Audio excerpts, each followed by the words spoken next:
5,000 years ago, a city was already standing on the coast of Peru. Not a village. Not a ceremonial gathering place used for a few days each year and then abandoned. A city, with platform mounds rising 30 meters above the desert floor, with sunken circular plazas designed to gather and amplify sound, with residential quarters housing thousands of people, with storage facilities and administrative spaces and the physical infrastructure of a society organized well beyond the scale of any simple farming community. The city is called Caral, and at the time it was built, the pyramids of Egypt were still centuries away from being planned. Caral was the largest known center of the Norte Chico civilization, a complex of urban settlements that developed along the river valleys and coastal margins of what is now the Supe Valley in north-central Peru between roughly 3000 and 1800 BCE. The Norte Chico civilization is one of the oldest known complex societies in the Americas, based on current evidence, and the evidence from Caral and its sister sites challenges some of the most fundamental assumptions about how and where civilization develops, what it requires to sustain itself, and what the relationship between social complexity and the specific technologies we usually associate with urban life actually is. Among the most discussed aspects of Caral is the absence of something. In the excavations that have been conducted at the site since the 1990s, archaeologists have found no weapons, no images of warfare or conquest, no fortifications designed to keep attackers out. The city that stands as one of the oldest urban centers in the Western Hemisphere appears, on the current evidence, to have been organized around trade and ceremony rather than around military power, and to have sustained itself for several centuries without the organized violence that most theories of early state formation treat as an essential ingredient of complex social organization. Whether this apparent peacefulness was real or is simply the product of what has been preserved and what has been excavated is one of the more productive debates in contemporary Andean archaeology. The answer to this question matters not only for the specific history of Caral, but for the broader theoretical question of whether organized violence is a necessary ingredient of early state formation or whether complex social organization can develop and sustain itself through mechanisms that do not rely primarily on military power. Tonight we go to Caral to find out what the evidence actually shows, and to ask what it tells us about the range of paths that human communities have taken toward the kind of social complexity that we call civilization. Caral belongs to a moment in human history when complex societies were emerging independently in several parts of the world, and its significance is best understood in that global context. The period between roughly 3500 and 2500 BCE was one of the most consequential in the history of human social organization. In Mesopotamia, the first true cities were developing in the alluvial plains of the Tigris and Euphrates, producing the earliest writing systems, the first formal legal codes, and the administrative structures of the first states. In Egypt, the unification of Upper and Lower Egypt was creating the foundations of one of the most durable political and cultural traditions in human history. In the Indus Valley, the cities of Harappa and Mohenjo-Daro were reaching their peak of elaboration, with their grid-planned streets and their sophisticated drainage systems. And on the coast of Peru, the Norte Chico civilization was building Caral. The independent emergence of urban complexity in these different parts of the world, at roughly the same time and without any demonstrable connection between the individual cases, is one of the more interesting facts about the deep history of human social organization. It suggests that the development of cities, of complex administrative systems, of monumental architecture, and of the other hallmarks of what we call civilization, was not a unique event that happened once and spread from a single source, but a general tendency of human communities that found its expression in multiple locations when the specific conditions that made it possible were present. The specific conditions that made Caral possible were different in important ways from the conditions that made Mesopotamia or Egypt possible. Caral was not a river-valley civilization in the same sense that Mesopotamia and Egypt were. The Supe Valley, in which Caral is located, is a narrow river valley cutting through the coastal desert of north-central Peru, and the agricultural productivity that supported the city's large population depended not on the large-scale grain agriculture that sustained the cities of the ancient Near East, but on a specific economic relationship between the inland agricultural communities and the coastal fishing communities, a relationship that archaeologists have argued was the real foundation of the Norte Chico civilization's complexity. Understanding Caral, therefore, requires understanding not just the city itself, but the broader economic and ecological system within which it was embedded, a system that connected the resources of the Pacific coast to the agricultural products of the inland valleys in a way that sustained a level of social complexity that neither the coastal nor the inland communities could have achieved alone.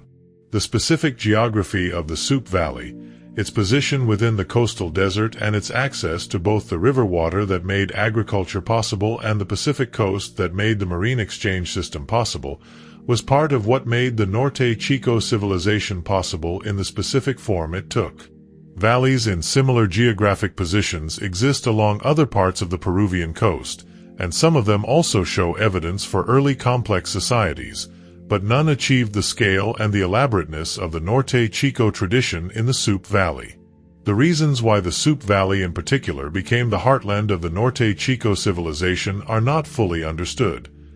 A system that connected the resources of the Pacific coast to the agricultural products of the inland valleys in a way that sustained a level of social complexity that neither the coastal nor the inland communities could have achieved alone. The landscape of the Soup Valley is one of the more dramatic settings for an ancient urban center in the Americas. The valley cuts through the coastal desert of north-central Peru, a region that receives almost no rainfall and where the agriculture that sustained the ancient communities depended entirely on irrigation using water from the Soup River. The river itself is fed by the snowmelt of the Andean peaks to the east, carrying water through the desert to the Pacific coast, and the narrow strip of irrigated land along its banks was the agricultural foundation of the Norte Chico civilization. Beyond the irrigated margins of the valley, the desert extends in every direction, flat and brown and apparently empty, giving the valley a quality of extreme contrast that makes the green of the irrigated fields and the scale of the ancient mounds particularly striking.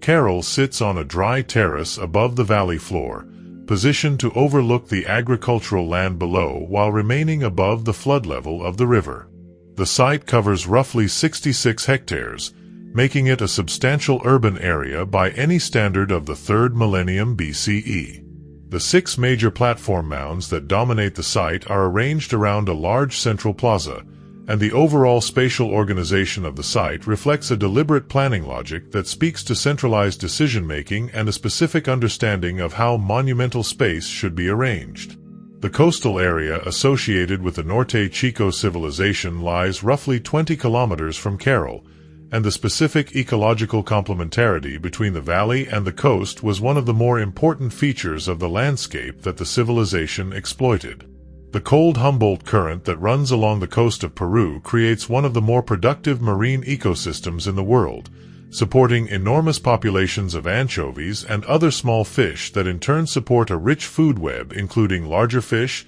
seabirds, and sea mammals. The communities that fished these waters had access to a reliable and abundant source of protein that was available year-round, and the exchange of this coastal protein for the inland agricultural products of the Soup Valley was the economic engine of the Norte Chico system. The Andean mountains visible to the east of the valley on clear days were not simply a backdrop to the civilization. They were the source of the water that made agriculture possible, and they may also have been the source of the specific religious and cosmological traditions that shaped the symbolic life of the ancient communities. The relationship between the coast, the valley, and the mountains that characterizes the Norte Chico landscape is a pattern that recurs throughout Andean civilization, and Caral represents one of the earliest known expressions of this specifically Andean way of organizing the relationship between human communities and their physical environment. The discovery of Caral's true significance was delayed by a combination of circumstances that now seem almost improbable given the scale of what was always visible on the surface. The site had been known to researchers for decades before its true age and significance were established. It was first described in the archaeological literature in the 1940s, and subsequent researchers visited and noted the presence of large mounds and other architectural features. But the absence of pottery at the site, which excavators noted in early investigations, led to the assumption that the site was simply an unfinished construction or a site of minor significance, because the standard theoretical model of early Andean civilization assumed that pottery was a necessary precondition for the level of social complexity that the mound construction implied. This assumption was wrong, and the work of the Peruvian archaeologist Ruth Shady Solis and her colleagues beginning in the 1990s established beyond reasonable doubt that Caral was not only a genuine ancient city but one of the oldest in the Americas.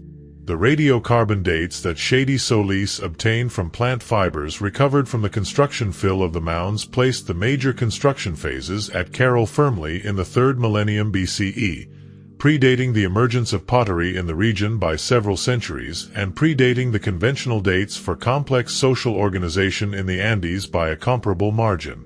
The initial publication of these dates in 2001, in a paper in the journal Science co-authored by Shady Solis and the American researchers Jonathan Haas and Winifred Creamer, attracted immediate international attention and generated both excitement and skepticism. The significance of the Caral dates extended beyond the specific history of Peruvian archaeology. They contributed to a broader revision of the understanding of when and where complex civilization first emerged in the Americas, and they strengthened the case for the independent development of urban complexity in the New World at a time comparable to the major civilizations of the Old World. The subsequent confirmation of the dates by multiple independent research groups has established the antiquity of Caral as one of the well-supported facts of American prehistory. Co-authored by Shady Solis and the American researchers Jonathan Haas and Winifred Creamer, attracted immediate international attention and generated both excitement and skepticism.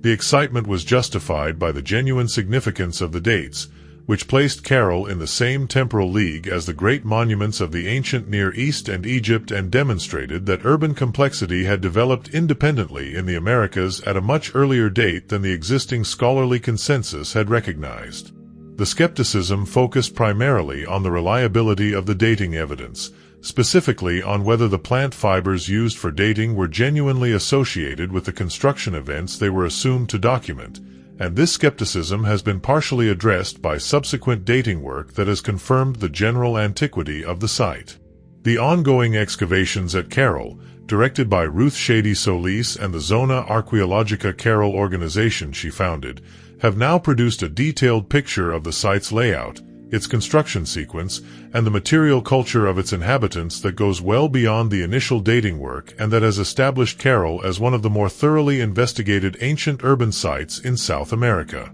The architecture of Caral is its most immediately impressive feature, and the scale and the sophistication of the construction speak directly to the organizational capacity of the community that built it. The 6 major platform mounds of Caral are not simple earthen piles. They are engineered structures of considerable complexity, built in multiple construction phases using a technique that is specific to the Norte Chico tradition and that appears to have been highly efficient given the specific technological constraints of the 3rd millennium BCE Andes. The construction fill of the mounds was placed in large woven bags made from reeds, called shikras, which were then stacked to form the interior mass of the platform. The shikra technique distributed the weight of the fill material in a way that improved the structural stability of the mound and may have been specifically developed to resist the seismic activity that is a regular feature of the coastal Peruvian environment. The largest mound at Caral,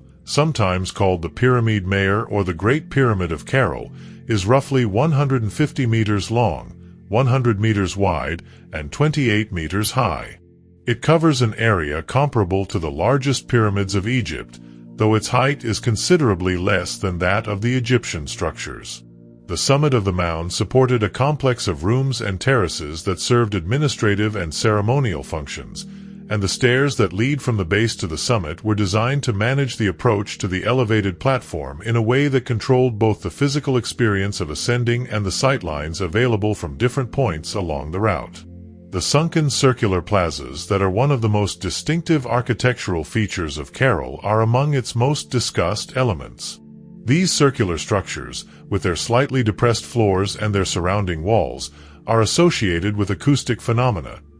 Sounds produced within them are amplified and reflected in ways that would have given ritual or musical performances conducted within them a specific sonic quality absent from other spaces. The specific design of the sunken plazas, with their specific dimensions and their specific proportions, may reflect accumulated knowledge about acoustic effects developed over many generations of building and using such spaces. The consistency of the sunken circular plaza form across the Norte Chico tradition, appearing at sites throughout the regional network in similar proportions and at similar scales, suggests that this was a deliberate and valued architectural form rather than a coincidental feature of the construction tradition. The association of these plazas with musical instruments, including the bone flutes that are among the most remarkable objects recovered from Caral, has led researchers to suggest that communal music-making was one of the central activities of the ritual life of the city. The residential architecture of Caral, located in the areas surrounding the main mound complex, shows a range of building sizes and qualities consistent with a socially differentiated population.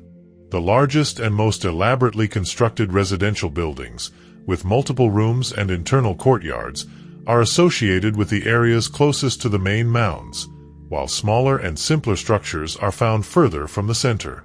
This spatial pattern is consistent with a community in which proximity to the ceremonial and administrative center was a marker of social status. The daily life of Caral's inhabitants was organized around an economy that was unusual in the ancient world for the specific nature of its productive specialization and exchange relationships. The agricultural communities of the Soup Valley, including those associated with Caral, grew cotton, squash, beans, and other crops on the irrigated land of the valley floor. Cotton was particularly important, not primarily as a food source but as a raw material for the production of fishing nets. The nets were traded to the coastal communities, who used them to exploit the extraordinary marine productivity of the Humboldt Current fishery. In return, the coastal communities provided dried fish and other marine products to the inland communities. This exchange relationship, in which the inland agricultural communities specialized in the production of net-making materials and the coastal communities specialized in fishing using those nets,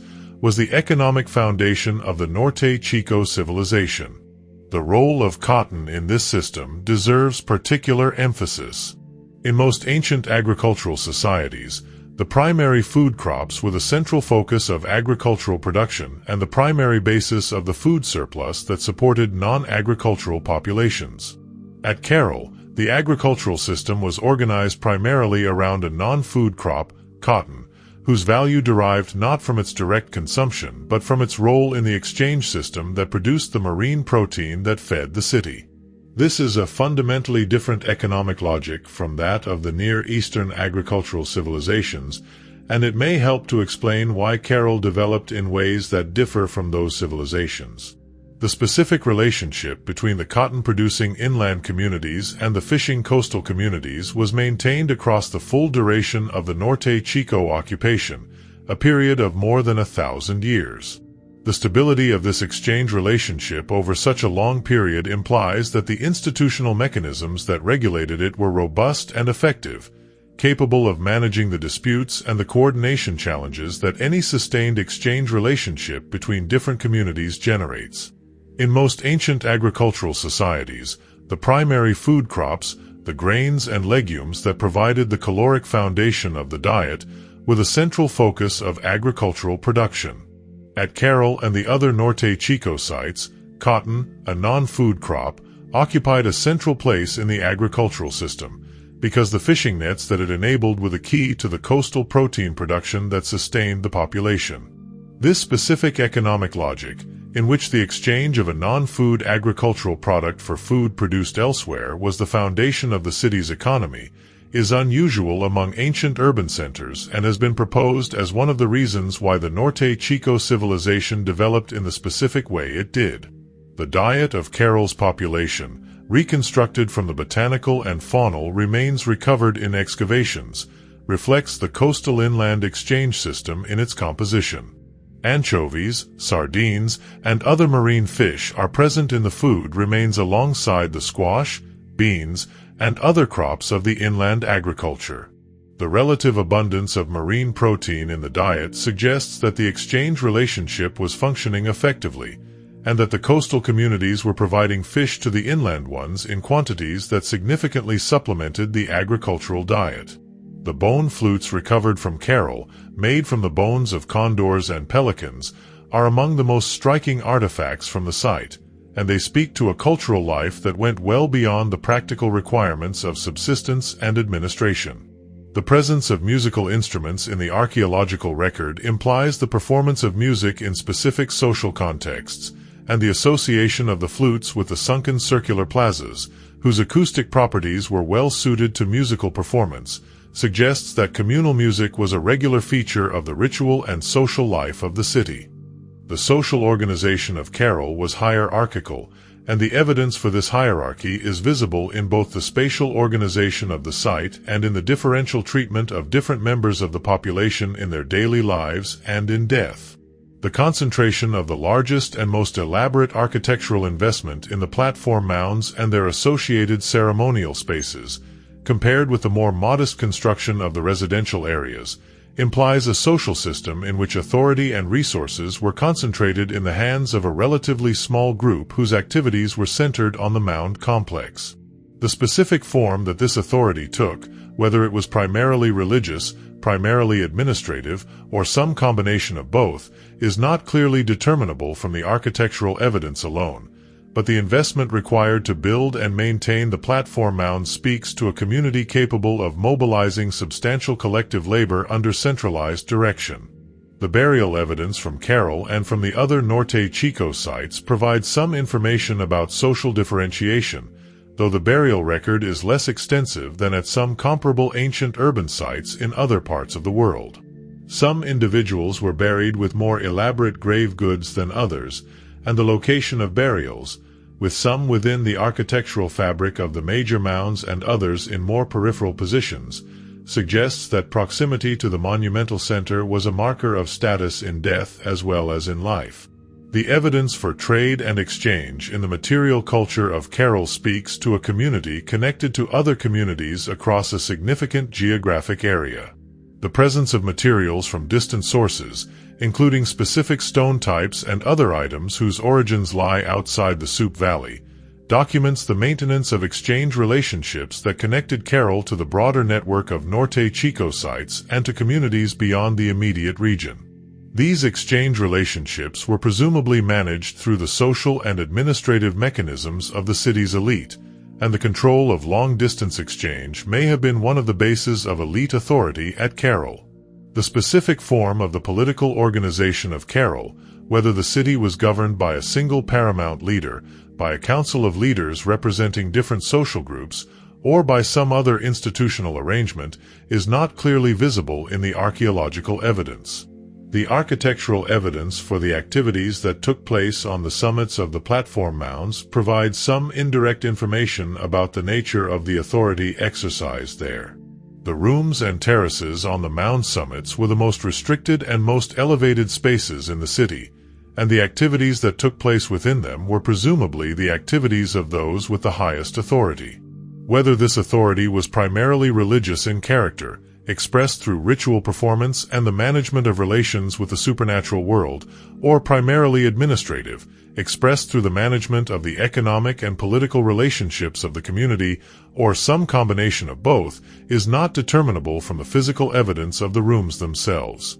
Whether the city was governed by a single paramount leader, by a council of leaders representing different social groups, or by some other institutional arrangement, is not clearly visible in the archaeological evidence. The scale and the coordination of the construction programs at the site imply some form of centralized decision-making, but the specific mechanisms through which decisions were made and implemented at Caral remain one of the more important uncertainties in the understanding of the site. The apparent absence of warfare at Caral is the aspect of the site that has attracted the most popular attention and that has generated the most debate among researchers. The claim that Caral was a peaceful civilization is based on the specific absence of several categories of evidence that, in other ancient urban contexts, are reliably associated with organized military activity. No weapons specifically designed for combat against other humans have been found at any Norte Chico site.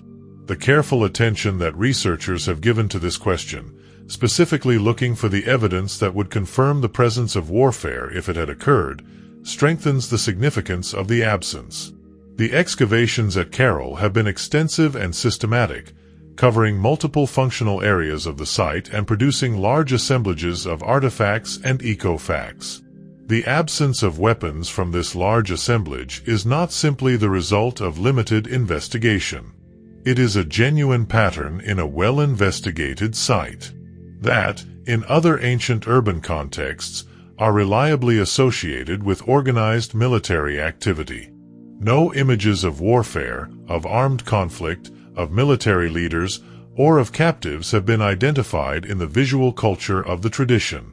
No fortifications, walls, or other defensive features have been identified at the site. And there is no skeletal evidence for trauma consistent with organized military violence in the population that has been studied. These absences are significant but need to be interpreted carefully. The absence of evidence is not the same as evidence of absence, and the specific categories of evidence that are missing from Caral may be absent for reasons other than the actual absence of warfare. The organic materials from which many weapons would have been made, wood, fiber, leather, do not preserve well in most archaeological contexts and would not necessarily be recovered even if they had existed. The visual culture of the Norte Chico tradition is not extensive enough to be confident that warfare would have been depicted if it had occurred. And the skeletal sample from Caral is not large enough to rule out the possibility that violence occurred at a rate that left traces in a small proportion of the population.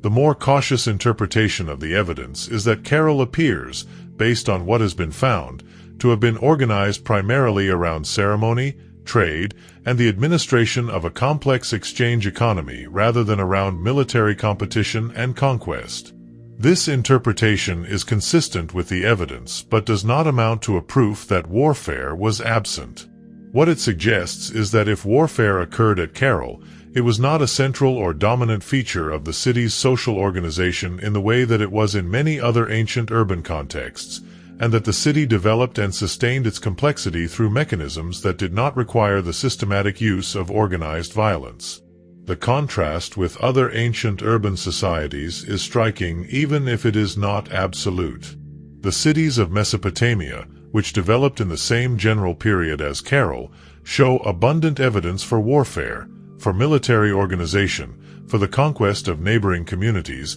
and for the use of captive labor. The contrast between the Mesopotamian pattern and the Norte Chico pattern is real, and it raises genuine questions about whether the usual theoretical model of early state formation, which treats military competition as a central driver of the process, is as universal as it has often been assumed to be.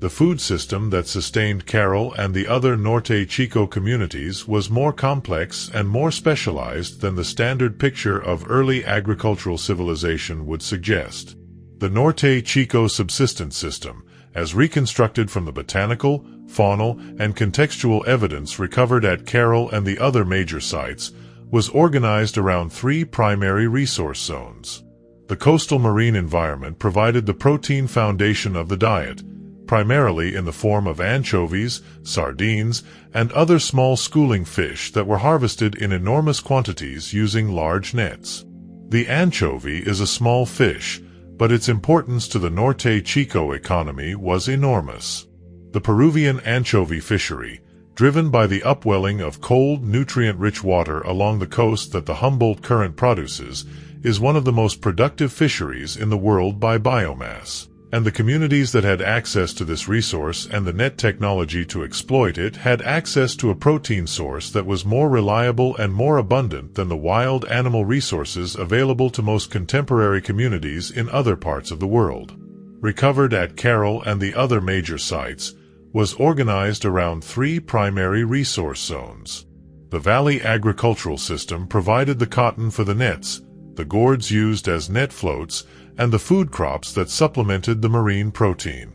And the exchange relationships between the coastal and inland communities integrated these two resource systems into a unified economic whole. The specific importance of the anchovy in the Norte Chico system is worth emphasizing. The Humboldt Current along the Peruvian coast creates conditions of exceptional marine productivity, and the anchovy fishery that it supports is among the most productive in the world in terms of biomass per unit area. The communities that had access to this resource, and that had developed the net technology to harvest it efficiently, had access to a reliable and abundant source of animal protein that most contemporary agricultural communities in other parts of the world did not possess. This protein abundance may have been one of the key factors that allowed the Norte Chico communities to invest labor in monumental construction, rather than in the food production that most early agricultural communities had to devote most of their effort to. The cotton agriculture that produced the net materials was itself a specialized activity that required knowledge and management.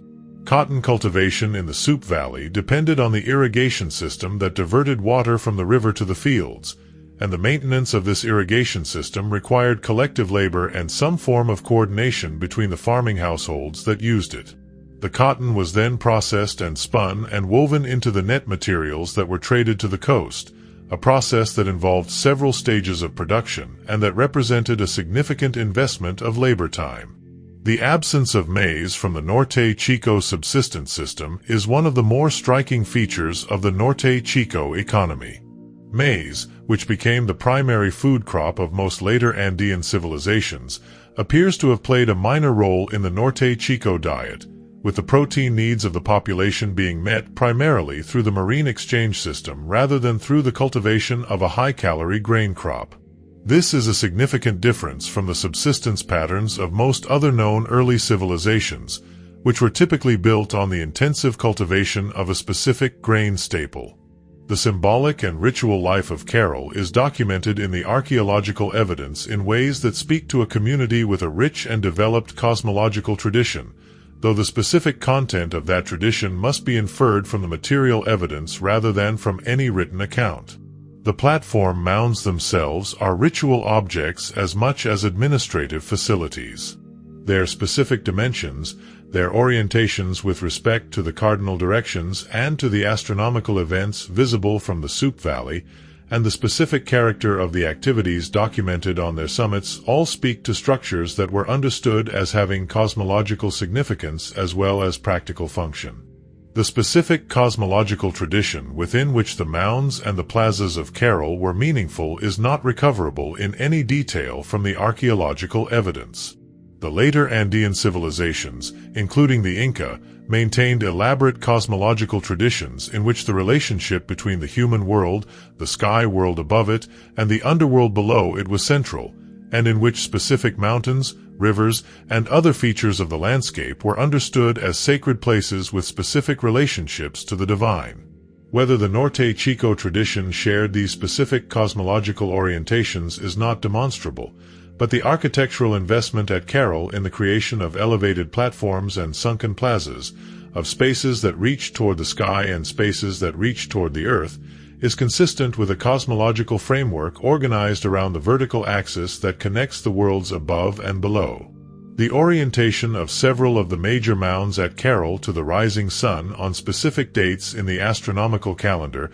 has been documented by researchers, and while the specific cosmological framework within which these alignments were meaningful is not recoverable from the architectural evidence alone, the alignments themselves speak to a community that paid careful attention to the movements of the sun and incorporated that attention into the design of its most significant buildings. The sunken circular plazas, with their acoustic properties and their association with the bone flutes, point to ritual activities in which sound was an important element. Music has played a central role in the ritual practices of Andean communities throughout the historical period, and the presence of elaborate musical instruments at Caral, made from the bones of condors and pelicans with considerable skill and care, is consistent with a tradition of ritual music that was already well developed in the 3rd millennium BCE. The specific contexts in which the flutes were found, in some cases associated with the architectural features of the ceremonial spaces, suggests that they were objects of significance rather than simple domestic possessions. The treatment of the dead at Caral provides some evidence for the cosmological beliefs of the community. The burials that have been found at the site include individuals interred within the architectural fabric of the buildings and beneath the floors of residential structures, a practice that connects Caral to the broader Andean tradition of maintaining the ancestors within the inhabited space of the community. The specific rituals associated with these burials, the preparation of the body, the placement of specific objects, and the subsequent treatment of the burial location, are not fully recoverable from the physical evidence, but they speak to a community for which the relationship between the living and the dead was managed through specific material practices. The figurines and other small objects recovered from Caral provide fragmentary evidence for the visual tradition of the community. These objects, some of them representing human forms and others more abstract, were made from clay and other materials and were found in contexts that suggest both domestic and ceremonial use. The specific symbolic language of these objects, what they represented and what purposes they served in the ritual and social life of the community, is one of the areas where the archaeological evidence is least informative. The relationship between Caral and the other centers of the Norte Chico civilization documents a regional political and economic system of considerable complexity. The Norte Chico civilization was not simply Caral. It consisted of a network of sites, currently numbering more than 30, distributed across the Supe Valley and several neighboring valleys in north-central Peru. The discovery and documentation of the full Norte Chico settlement network has been one of the important contributions of the survey work that has accompanied the excavations at Caral. The identification of more than 30 sites with Norte Chico architectural features across multiple valleys has established that Caral was not an isolated anomaly but the largest and most elaborately developed node in a regional network of comparable communities, each organized around the same basic economic and ceremonial principles that are visible at the major center. The sites varied considerably in size and elaborateness, from the major centers with large platform mounds and extensive residential areas to smaller communities with more modest construction, and this variation in site size and elaborateness is consistent with a hierarchically organized regional system in which Caral occupied a position of preeminent importance. The relationships between the different sites of the Norte Chico network are documented in their material culture, in the distribution of specific artifact types, and in the spatial organization of the regional settlement pattern. The presence of the same ceramic styles, the same architectural forms, and the same range of artifact types at sites across the region speaks to a shared cultural tradition and to the exchange relationships that maintained it. The specific direction and content of the flows of goods between different sites in the network is harder to determine from the available evidence, but the overall picture is of a regional system in which goods, people, and ideas moved regularly between the different communities. The hierarchical organization of the regional system, with Caral at or near the apex, implies some form of political relationship between the major center and the subordinate communities. Whether this relationship took the form of tribute, of alliance, of kinship-based loyalty, or of some other institutional arrangement is not clearly visible in the archaeological evidence, but the scale of the labor investment in the major mounds of Caral, which required a workforce larger than the resident population of the city alone could have provided, implies that the city was able to draw on labor from outside its own immediate population, presumably through the political and economic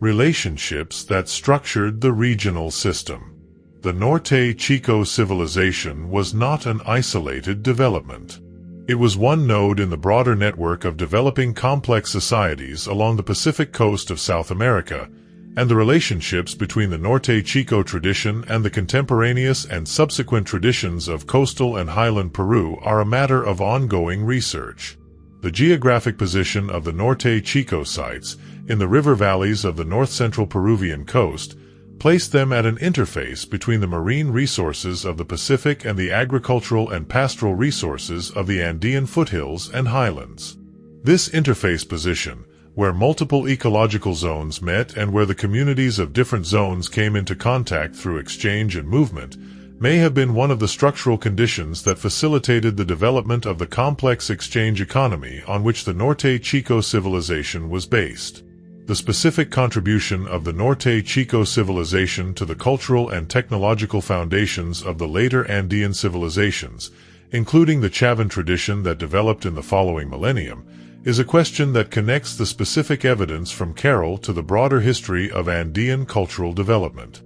The connections between Caral and the wider world of the ancient Americas place the Norte Chico civilization within a broader continental perspective on the development of social complexity. The Norte Chico civilization was developing in the same general period as several other early complex societies in the Americas, including the Olmec tradition in Mesoamerica, which would emerge in the second millennium BCE, and the various complex societies of the North American Southwest and Southeast that were developing in the same general period. The independent development of urban complexity in these different parts of the Americas, at different times and in different ecological contexts, is one of the more significant patterns in the prehistoric record of the Western Hemisphere. The relationship between the Norte Chico tradition and the later Andean civilizations is one of the most important threads in the longer story of South American cultural history.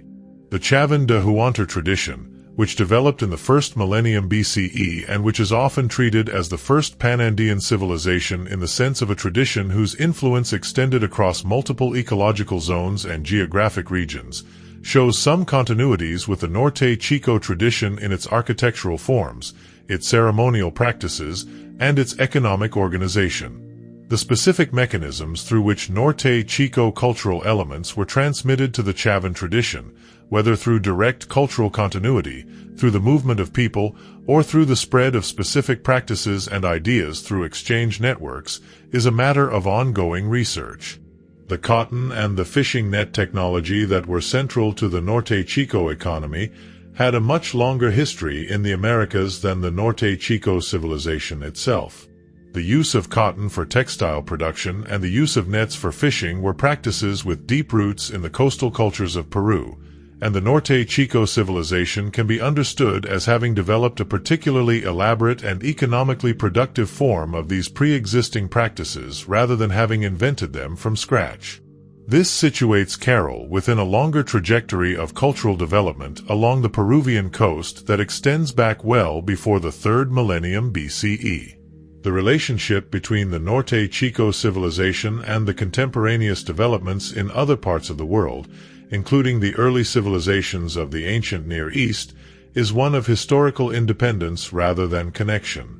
There is no evidence for any direct contact between the Norte Chico communities and the communities of the ancient Near East or any other Old World region, and the similarities between the Norte Chico and Old World early civilizations, in their use of monumental architecture, their hierarchical social organization, and their complex exchange economies, are products of independent development rather than cultural diffusion. The comparative perspective that Caral provides for understanding early civilization is one of its most valuable contributions to the broader scholarship. Each case of independent urban development, Mesopotamia, Egypt, the Indus Valley, China, Mesoamerica, the Andes, adds to the picture of the range of conditions and mechanisms through which social complexity can emerge, and the comparison between these cases allows the identification of what is common across them and what is specific to each. Caral is one of the most fully investigated of these independent cases in the Americas, and its specific combination of features makes it one of the most theoretically interesting. The central mystery of Caral is not simply its age, but the specific combination of characteristics it presents and what that combination implies about the range of paths that lead to social complexity. The standard theoretical model of early state formation, which has been developed primarily from the evidence of the early civilizations of the ancient Near East, treats several features as necessary ingredients of the transition from simple agricultural communities to complex urban societies. Large-scale grain agriculture is usually considered essential because it generates the food surpluses that support non-agricultural populations. Pottery is usually considered essential because it provides the storage and processing technology that grain agriculture requires. Warfare and military competition are usually considered important drivers, because they create the political pressure that encourages the centralization of authority. And writing or some form of administrative record-keeping is usually considered essential for managing the complex economic and social relationships of large urban communities.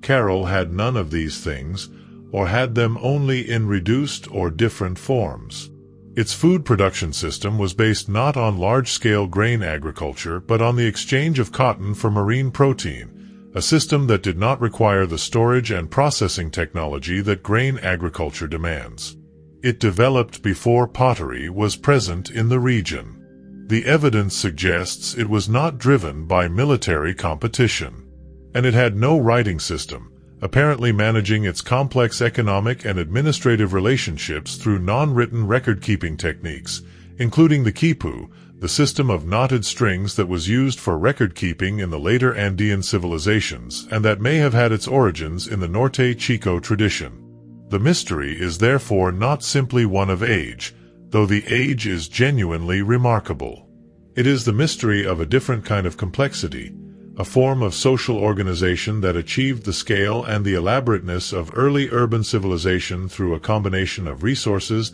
technologies, and social arrangements that the standard model of early state formation did not predict and does not fully explain. Caral is evidence that the specific path taken by the early civilizations of the ancient Near East, the path that most theoretical models of early state formation were built to describe, was not the only path to social complexity, and that different combinations of resources and social arrangements could produce different forms of urban complexity in different places at different times. The mystery of Caral is ultimately the mystery of human social organization itself, of the range of forms that human communities have developed for living together at scale and for managing the coordination challenges that large-scale collective life generates. Caral managed these challenges in a specific way, through the economic logic of the coastal inland exchange system and through the social and ceremonial logic of the platform mound complex, and the result was a city that lasted more than 1,000 years in the Peruvian desert. Whatever questions remain about the specific mechanisms through which it worked, the evidence that it worked is clear in the monuments that are still standing. The possible explanations for the apparent absence of warfare at Caral are multiple, and the debate about them touches on some of the most fundamental questions in the archaeology of early civilization. One explanation focuses on the specific economic structure of the Norte Chico system. The coastal inland exchange that was the economic foundation of the civilization created a situation of mutual dependence between the coastal fishing communities and the inland agricultural communities that may have made warfare between them economically irrational. A coastal community that attacked its inland trading partners would be destroying the source of the nets it depended on for fishing. An inland community that attacked its coastal partners would be destroying the source of the protein that supplemented its agricultural diet. The mutual dependence created by the exchange relationship may have provided a structural incentive for the peaceful resolution of disputes rather than their escalation to armed conflict. Another explanation focuses on the role of ritual and ceremony in managing social conflict. The enormous investment at Caral in the construction and maintenance of ceremonial spaces, the platform mounds, the sunken plazas, the elaborate ritual architecture, speaks to a community that was investing heavily in the social mechanisms of ceremony, performance, and communal gathering. In many societies, ritual and ceremonial activities serve important functions in managing tensions and conflicts within and between communities, providing structured occasions for the display of status, the redistribution of resources, and the renewal of social bonds that might otherwise generate conflict. The scale of the ceremonial investment at Caral may reflect a community that was managing its social tensions primarily through ritual mechanisms rather than through the threat or use of force. A third possibility is that the apparent absence of warfare is simply the result of what has been excavated and what has been preserved. The Norte Chico tradition produced no durable written or pictorial record that would preserve accounts of warfare. The organic materials from which weapons might have been made are not well preserved in the archaeological contexts of coastal Peru. And the excavated sample from Caral and the other Norte Chico sites, while substantial, represents only a fraction of the total archaeological deposit. The absence of evidence for warfare in the current record may therefore reflect the limitations of the evidence rather than a genuine historical absence. The most honest assessment of the current state of knowledge is that the evidence does not support the claim that Caral was definitively peaceful, but it does support the claim that warfare was not a dominant or central feature of the Norte Chico civilization in the way that it was in many other early urban contexts. Whatever the underlying causes, the Norte Chico pattern of social complexity without prominent evidence for organized military activity is a real and significant pattern in the archaeological record, and understanding it has genuine implications for how we think about the relationship between complexity and violence in the early history of civilization. The comparison between Caral and other early civilizations illuminates both what the Norte Chico tradition shared with its contemporaries and what made it genuinely distinctive. The most natural comparison is with the early civilizations of the ancient Near East, specifically with the Sumerian city-states of Mesopotamia that were developing in roughly the same period. The Sumerian cities, including Uruk, Ur, and Lagash, were also large urban centers with monumental architecture, hierarchical social organization, and complex exchange economies. The absence of writing at Caral is one of the more striking differences from the Sumerian comparison. The Sumerians developed cuneiform writing around 3200 BCE, in part as a tool for managing the complex administrative and economic relationships of their urban communities, and the written records they produced are one of the primary sources of evidence for the social and cultural life of the early Mesopotamian cities. The absence of any equivalent written record from Caral means that the evidence available for understanding the city's social and cultural life is limited to the material culture and the architecture, without the direct window into the community's own understanding of itself that writing would provide. Specifically with the Sumerian city-states of Mesopotamia that were developing in roughly the same period. Like Caral, they were sustained by a productive agricultural system that generated the food surpluses needed to support a large non-agricultural population. And like Caral, they show evidence of elaborate ritual and ceremonial life organized around temples and ceremonial precincts. But the differences are as significant as the similarities. The Sumerian cities had writing, and the administrative and literary records they produced give a much more direct window into the social and cultural life of the communities than the purely material record from Caral can provide. The Sumerian cities were built in an environment of abundant grain agriculture that generated large and storable food surpluses in a way that the Norte Chico cotton-fish exchange system did not. And the Sumerian cities show abundant evidence for warfare, for military organization,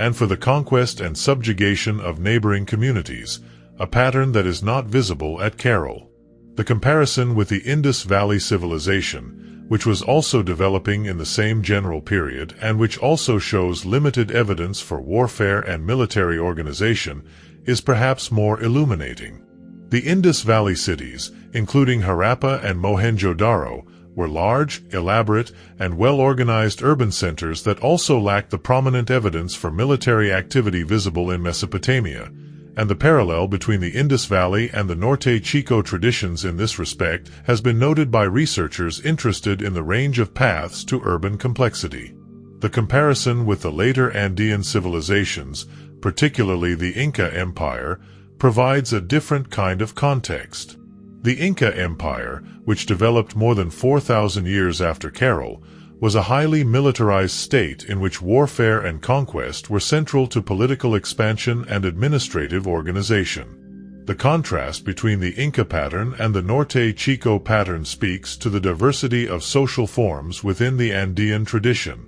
and to the fact that the apparently non-military character of the Norte Chico civilization was not simply a consequence of the Andean environment or of Andean cultural traditions, but was a specific feature of a specific civilization at a specific period in the history of the region.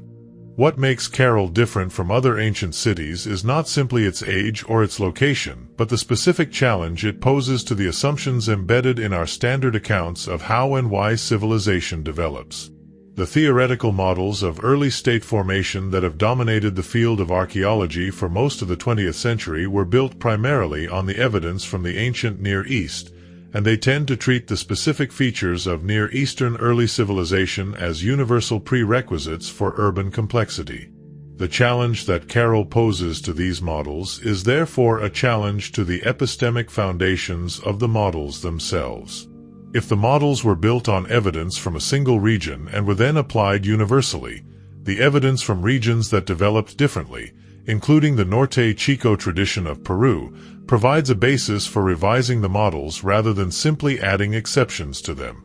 The theoretical work of developing models of early state formation that can account for the full range of the evidence, including Caral, Catalhoyuk, and the other cases that challenge the Near Eastern model, is one of the more productive areas of current archaeological theory. Were built primarily on the evidence from the ancient Near East, and they tend to treat the specific features of Near Eastern early civilization as universal prerequisites for urban complexity. Large-scale grain agriculture, pottery, writing, warfare, and the centralized political authority of the state were all features of the earliest civilizations of the Near East, and they were incorporated into theoretical models as necessary conditions for the emergence of social complexity at the urban scale. Caral demonstrates that at least some of these conditions are not necessary in the universal sense. A large hierarchically organized urban center with monumental architecture, complex exchange relationships, and evidence of elaborate ritual and ceremonial life can develop without large-scale grain agriculture, without pottery, without writing, and apparently without prominent warfare. The specific combination of conditions at Caral,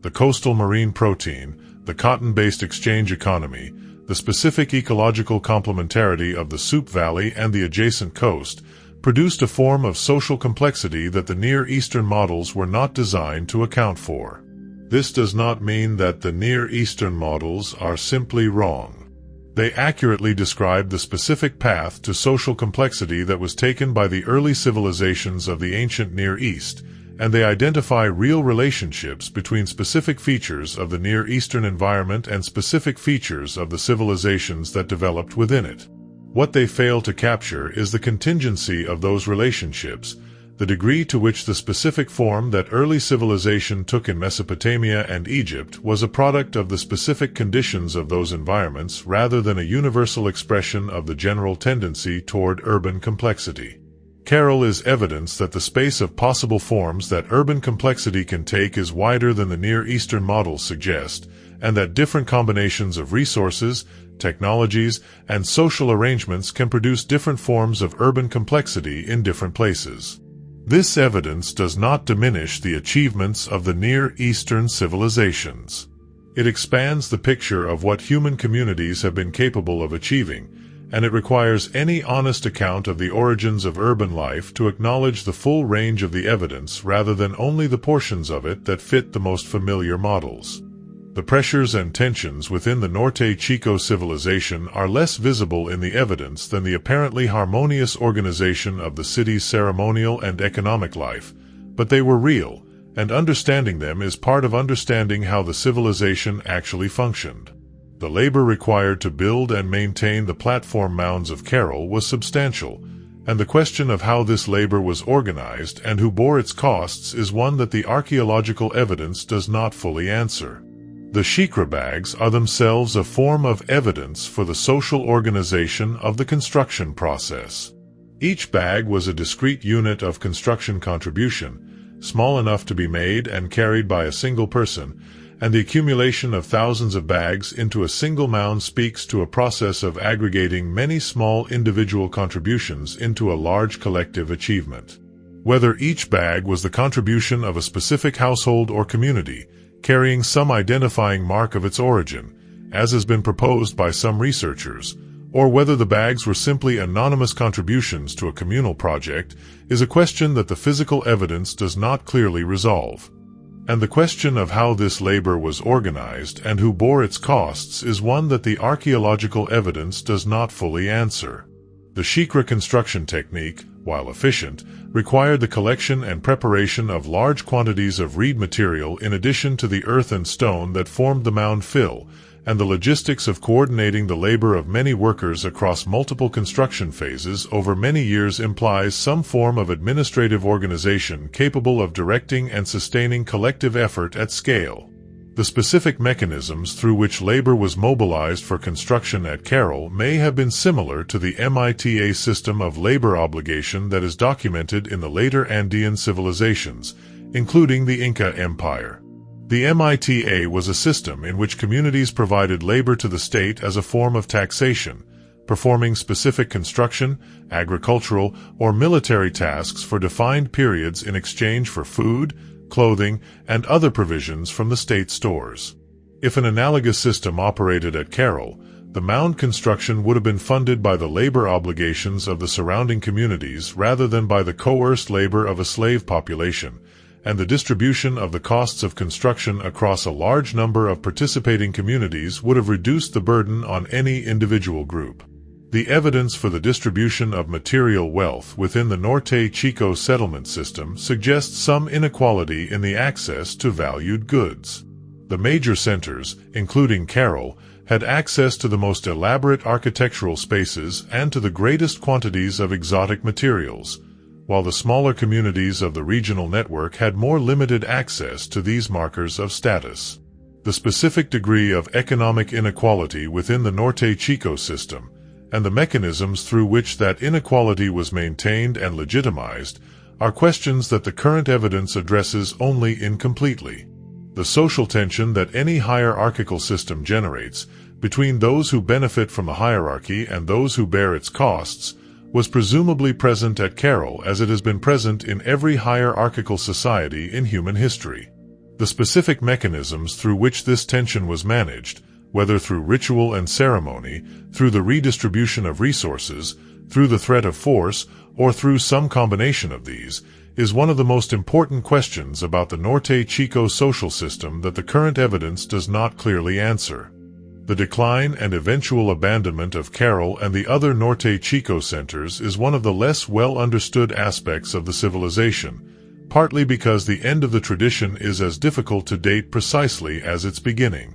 The evidence from the Norte Chico sites suggests that the major centers were occupied from roughly 3000 to 1800 BCE, a span of approximately 1200 years, after which the pattern of occupation in the region changed in ways that are consistent with the abandonment of the major ceremonial centers. The transition from the Norte Chico pattern to the subsequent cultural patterns of the central Andean coast is one of the more poorly understood aspects of the regional cultural sequence. The absence of continuity in the specific architectural forms of the Norte Chico tradition in the immediately subsequent period suggests that the abandonment of the major centers was real and relatively rapid rather than a gradual transformation, but the specific mechanisms and the specific timeline of the transition are not yet clearly established from the available evidence. A span of approximately 1200 years, after which the pattern of occupation in the region changed in ways that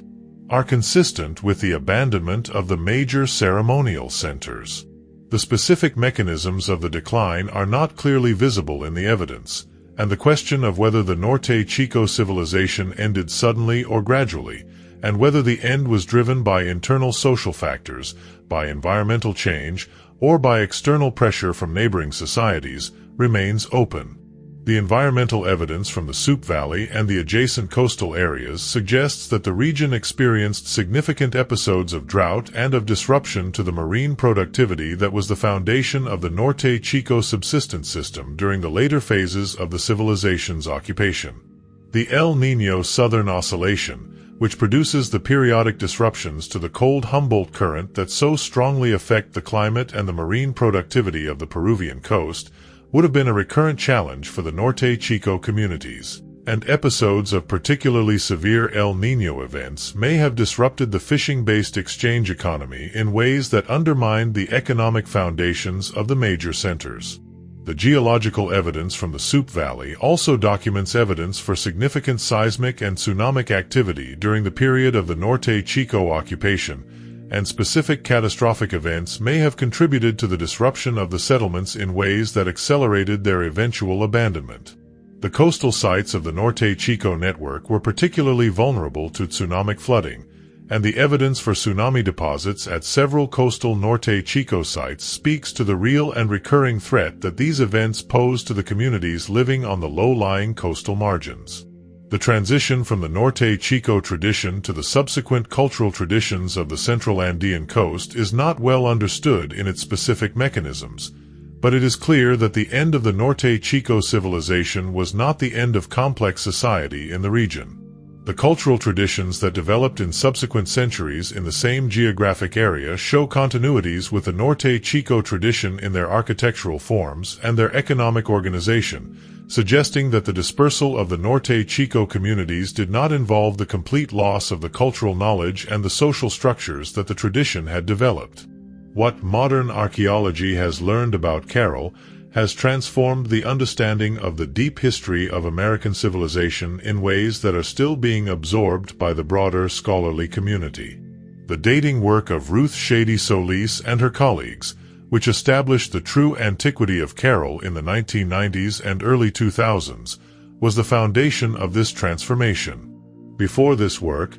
the conventional understanding of American prehistory placed the emergence of complex civilization in the Americas at roughly 1000 BCE. The specific intellectual journey that led to the establishment of Caral's true antiquity is itself an instructive story about how scientific knowledge develops. The site had been known for decades, and its unusual features had been noted by several researchers, but the assumption that pottery was a necessary precondition for the level of social complexity visible in the architecture prevented the correct interpretation of the evidence. The systematic radiocarbon dating program that Shady Solis and her colleagues conducted, targeting the plant fibers preserved in the construction fill of the mounds, provided the direct chronological evidence that broke the interpretive impasse and established the true age of the city, which established the true antiquity of Caral in the 1990s and early 2000s, was the foundation of this transformation. Before this work, the conventional understanding of American prehistory placed the emergence of complex civilization in the Americas at roughly 1000 BCE, associated with the Olmec tradition of Mesoamerica and with the Chavan tradition of the Central Andes. The dates from Caral pushed the beginning of Andean urban complexity back by more than 1,000 years, requiring a fundamental revision of the timeline of American cultural development. The subsequent excavation and analysis work at Caral, continuing under the direction of Ruth Shady Solis and the Zona Arqueologica Caral organization, has produced a detailed picture of the site's architecture, its material culture, and its construction sequence that goes well beyond the initial dating results. The documentation of the site using modern survey and recording methods, the systematic excavation of different functional areas including the residential zones, the storage facilities, and the administrative spaces, and the detailed analysis of the botanical, faunal, and artifact assemblages from these areas has produced a rich and specific account of life in the ancient city. The application of new dating methods to the Norte Chico sites, including the refinement of the radiocarbon chronology using Bayesian statistical methods and the application of new techniques for dating specific categories of material, is continuing to improve the precision of the site chronology. The better the chronology is understood, the more precisely the relationships between different construction phases at Caral and between different sites in the Norte Chico network can be determined, and the better the understanding of the dynamics of the civilization's development and decline. The broader survey of the Norte Chico region, identifying new sites and documenting the spatial distribution of the settlement network, is expanding the geographic context within which Caral is understood. Each new site that is identified and documented adds to the picture of the regional system, and the relationships between different parts of the system are becoming clearer as the survey work extends across the multiple valleys where Norte Chico sites have been found. What remains uncertain about Caral is considerable, and the uncertainties are distributed across every major dimension of the site's history and significance. The question of the site's population is one of the most basic. Estimates of the number of people who lived at Caral at any one time vary considerably depending on the assumptions made about the density of occupation in different areas of the site and about the number of people who may have been present only temporarily for specific construction or ceremonial activities. The question of how the population of the city was sustained through the exchange economy raises its own uncertainties. The specific quantities of fish that were exchanged for the cotton net materials, and the specific organizational mechanisms through which this exchange was managed and recorded, are not directly visible in the archaeological evidence. The Norte Chico tradition may have used some form of the quipu, the knotted string record-keeping device that is documented in the later Andean civilizations, for managing the administrative dimensions of the exchange economy, but no examples of quipu-like objects have been securely identified in Norte Chico contexts. The most widely cited estimates place the resident population in the range of 1,000 to 3,000 people, with the broader ceremonial and administrative functions of the site serving a much larger regional population, but these estimates are based on indirect evidence and carry considerable uncertainty. The internal social organization of the city, the specific institutional forms of its political authority, the nature of the relationship between the elite and the broader population, and the specific mechanisms through which the economic and administrative life of the community was managed, are all areas where the evidence is suggestive but incomplete. The architectural and material culture evidence speaks to the existence of social differentiation and of centralized authority, but the specific social and institutional forms that this differentiation and authority took are not directly recoverable from the physical evidence. The relationship between the Norte Chico tradition and the later Andean civilizations is one of the more significant uncertainties with the broadest implications. The specific cultural, technological, and institutional elements of the Norte Chico tradition that were transmitted to the subsequent traditions of Andean civilization, and the specific mechanisms through which this transmission occurred, are questions that the current evidence addresses only partially. The importance of this question derives from the potential contribution of the Norte Chico tradition to the foundations of the Andean cultural tradition that eventually produced the Inca Empire and the other major civilizations of pre-Columbian South America. The question of whether the apparent absence of warfare at Caral reflects a genuine historical absence or simply the limitations of the current evidence is one that will only be resolved by further excavation and analysis. The current evidence supports the claim that warfare was not a prominent feature of the Norte Chico pattern, but it does not rule out the possibility that conflict occurred at levels below what the available evidence can detect. Caral changes how we think about the origins of civilization in the Americas and about the general relationship between social complexity and the specific conditions that support it. The most immediate implication is chronological. The establishment of Caral as a major urban center of the early 3rd millennium BCE places the emergence of urban complexity in the Americas at a date comparable to the major civilizations of the Old World, and it requires a revision of the long-standing assumption that American civilizations were simply later developments than their Old World counterparts. The Americas were not a backwater of cultural development that produced complex civilization only after the Old World civilizations had been doing so for millennia. They were a region in which social complexity emerged independently, in a different ecological context, through a different economic mechanism, and at a comparable time. The specific contribution of the Caral evidence to the broader theoretical understanding of early civilization is the demonstration that urban complexity can develop through combinations of resources and social arrangements that differ significantly from the combination that produced the early civilizations of the ancient Near East. The Norte Chico model, with its marine protein economy, its cotton-based exchange system, and its apparently non-military social organization, is evidence that the Near Eastern model of early state formation describes one path to urban complexity rather than the universal path. The implications extend beyond the specific history of the Americas. If urban complexity can develop through the Norte Chico combination of resources and social arrangements, and also through the Near Eastern combination, and also through the Indus Valley combination, then the question of what is actually necessary for the emergence of social complexity becomes more open and more interesting. The specific answer seems to be that what is necessary is not any particular combination of resources or technologies, but rather some mechanism for concentrating sufficient productive output to support a non-agricultural population and for organizing the social relationships required to maintain the concentration over time. The specific form that this mechanism takes can vary considerably. The specific lesson of Caral, and of the Norte Chico civilization more broadly, is therefore not that every civilization can be peaceful or that maritime exchange economies are generally more conducive to complex society than agricultural ones. It is the more modest and more general lesson that the range of viable social forms for achieving urban complexity is wider than the standard models suggest, and that the specific forms that early civilizations took were products of the specific conditions of their particular environments rather than expressions of a universal developmental logic. The recognition of Caral as a significant contribution to the human story is still incomplete in the sense that the full implications of the evidence have not yet been fully absorbed into the standard accounts of world history and of the development of civilization. The revision that Caral demands is not minor.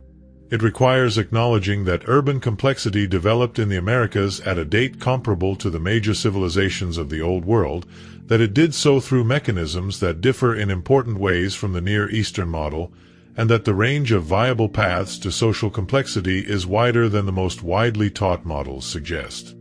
The people of Caral were fully human in every sense, and the evidence they left behind speaks of lives that were rich in the specific ways that 5,000 years of distance cannot entirely erase. The bone flutes are the most immediate connection. The flutes found at Caral, made from the hollow leg bones of condors and pelicans, represent a level of craft investment that speaks to the importance of music in the life of the community. Making a bone flute requires selecting the right bone, cleaning and preparing it, calculating the positions of the finger holes to produce the desired intervals, and testing and refining the instrument until it produces the sounds intended. The people who made these flutes knew what they wanted to hear and had the skill to make instruments that produced it, and the music they played in the sunken circular plazas of the ancient city was performed for other people who listened and responded to what they heard. The shikra bags that were used in the construction of the mounds are another form of direct connection.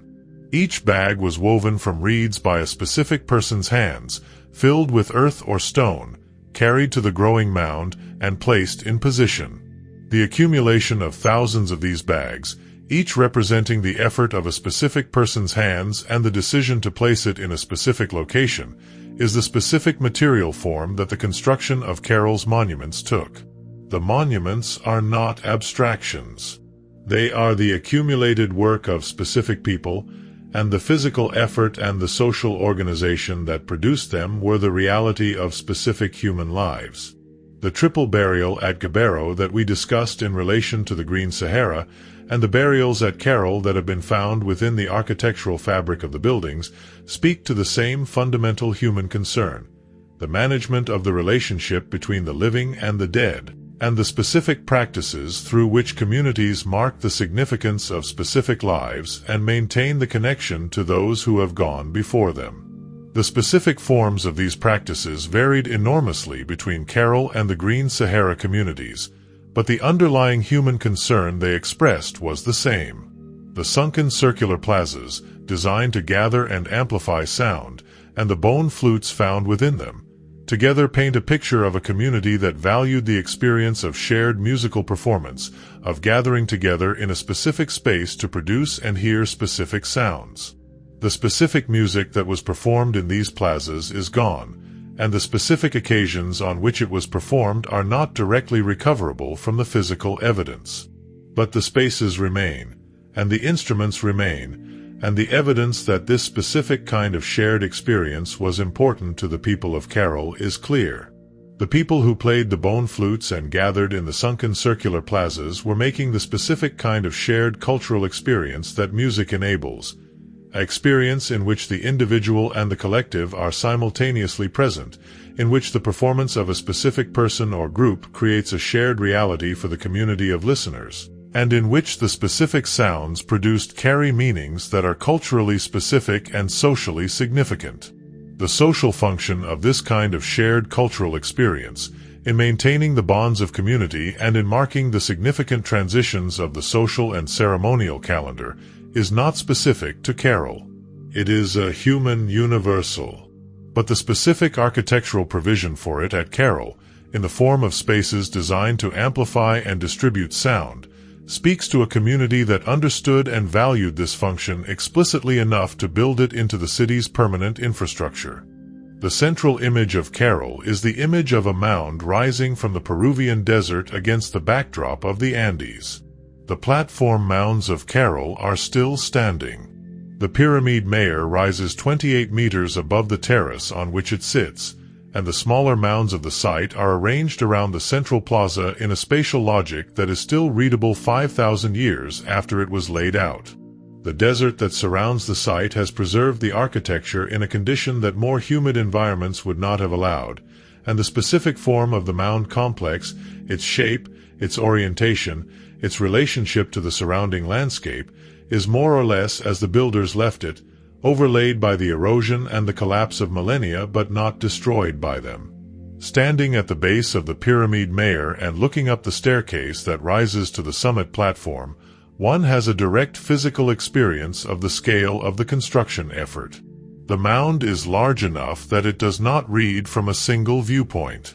It has to be walked around, approached from different angles, climbed in order to be understood as a complete three-dimensional object. The scale was intentional. The mound was built to be experienced as overwhelming from below and as commanding from above, and these effects, the product of deliberate architectural calculation, are still present. From the summit of the mound, the Soup Valley is visible in both directions, the irrigated fields of the valley floor stretching away under the modern sky as they stretched under the ancient one. The Andes are visible to the east, their peaks catching the light in the afternoon. To the west, the coastal desert extends toward the Pacific, and on clear days the ocean is visible in the distance, the source of the anchovies and the sardines that were the protein foundation of the civilization whose monument you are standing on. The relationship between the mound and the landscape is not accidental. The builders knew where they were building, and the view from the summit was part of what they were creating. The city that once surrounded this mound is mostly invisible now. The residential areas, the storage facilities, the administrative spaces. All of these have been reduced by time and erosion to subtle undulations in the desert surface, detectable by careful survey and excavation but not immediately apparent to the visitor. What remains clearly visible are the mounds and the sunken circular plazas in the open spaces between them, and the broad outlines of the ancient city's spatial organization. Enough to understand the achievement. Enough to ask the questions that the achievement raises. The specific questions that Caral raises about the relationship between social complexity and violence, about the economic mechanisms that can sustain urban life, about the range of institutional forms through which authority can be organized in large communities, are not questions that belong only to the history of ancient Peru. They are questions that belong to the human story as a whole, and the evidence from Caral is one of the bodies of evidence that any honest account of that story needs to incorporate. The mounds are the evidence. The plazas are the evidence. The bone flutes and the shikra bags and the cotton thread and the fish bones are the evidence. Together they speak of a city and a civilization that was doing something genuinely extraordinary in this specific valley at this specific time. The ongoing research at Caral and the management of the site as a living heritage are both enterprises that reflect the broader significance of the ancient city to the national and cultural identity of Peru. Ruth Shady Solis and the Zona Arqueologica Caral organization she founded have maintained a continuous program of excavation, conservation, and public presentation at the site since the 1990s, and the results of this work have established Caral as one of the more thoroughly investigated ancient urban sites in South America. The research program has produced detailed maps of the site's architecture, systematic excavation of multiple functional zones, and a steadily growing corpus of dated material that is allowing the construction sequence and the occupation history of the site to be understood with increasing precision. The conservation of the architecture is one of the central challenges of the ongoing work. The mud, brick, and stone construction of the mounds is vulnerable to the erosion caused by the occasional rain events that affect the normally dry coastal desert, and the management of water on and around the mound surfaces is a constant concern. The excavated areas require specific treatment to prevent the deterioration of the exposed surfaces,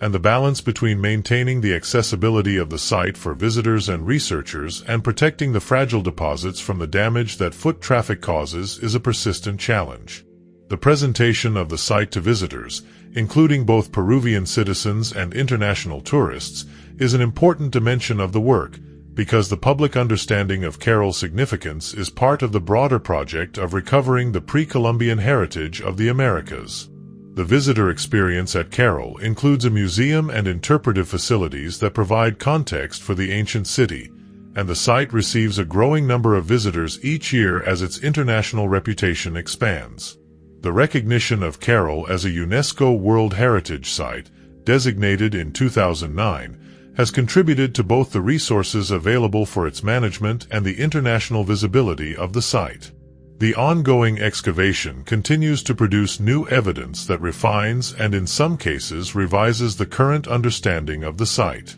The specific details of the construction sequence, the character of the activities in different parts of the site, and the relationships between Caral and the other Norte Chico centers are all areas where further excavation is likely to produce significant advances in understanding. The research program at Caral is a long-term enterprise that will continue to develop over the coming decades. The broader significance of the research at Caral extends beyond the specific history of the Norte Chico civilization. Each new finding contributes to the general picture of when and how urban complexity developed in the Americas, and to the theoretical understanding of the range of conditions and mechanisms through which social complexity can emerge. The evidence from Caral has already required significant revisions to the standard accounts of American prehistory, and further research at the site and at the other Norte Chico centers is likely to produce further revisions as the picture of the ancient civilization becomes more complete. The desert of the Soup Valley is quiet before the sun comes up fully. The mounds of Caral are the first things to catch the light, their flat-topped profiles emerging from the gray of pre-dawn in stages, the highest points illuminated first and the lower flanks still in shadow. The pyramid mayor holds the early morning light on its summit platform, and the stairs that lead from the base to the top are visible as a series of dark lines against the ochre of the ancient construction material. The surrounding desert is still cold, the chill of the Andean night not yet burned off by the sun that is rising above the mountains to the east. 5,000 years ago, people walked up these stairs. They carried reed bags filled with earth and stone, and they placed them in position on the growing mound, and the mound grew upward toward the sky that was the same sky. They performed ceremonies in the sunken circular plazas, and they played flutes made from the bones of condors and pelicans, and the sounds they made were amplified by the curved stone walls back toward the people gathered to hear them. They lived their lives in the residential areas of the city, processed cotton and wove net materials and traded them to the coast for fish, cooked and ate and argued and made decisions and cared for their children and buried their dead.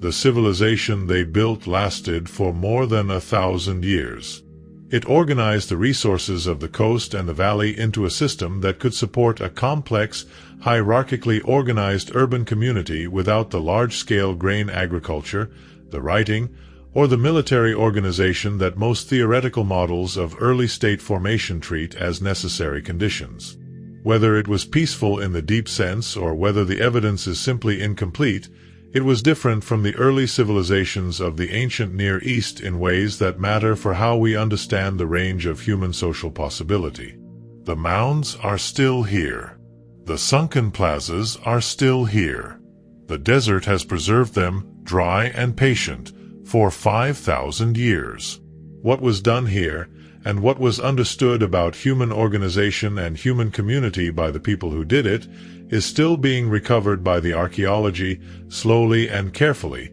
from the evidence that the site has kept. The city that once surrounded these mounds is gone in the way that cities made of organic materials always go, not in a sudden destruction but in a slow return to the desert from which it was built. The cotton textiles and the reed bags, the wooden posts and the organic food remains, the specific objects of daily life that the ancient inhabitants made and used and eventually set down. Most of these have not survived the 5,000 years since the city was last inhabited. What has survived is the stone and the compressed earth of the mounds, the architecture that was built to last, and the smaller objects of durable material, the stone tools, the bone flutes, the ceramic items of the later phases that have been protected by the dry desert environment. The desert itself is part of the preservation. The same aridity that made the Soup Valley challenging to inhabit without the irrigation system of the river also made it a good environment for the preservation of organic materials that would have decomposed in wetter conditions. The cotton textiles that have been found in burial contexts at Norte Chico sites, some of them preserved with sufficient completeness to show the specific weave patterns and the specific colors of the original fabric, survived because the desert kept them dry. The organic remains in the construction fill of the mounds survived because the desert protected them from the biological activity that would have destroyed them in a humid environment. If this documentary kept you company through the night, there is more waiting for you. Choose the next film on screen, and let the story keep unfolding.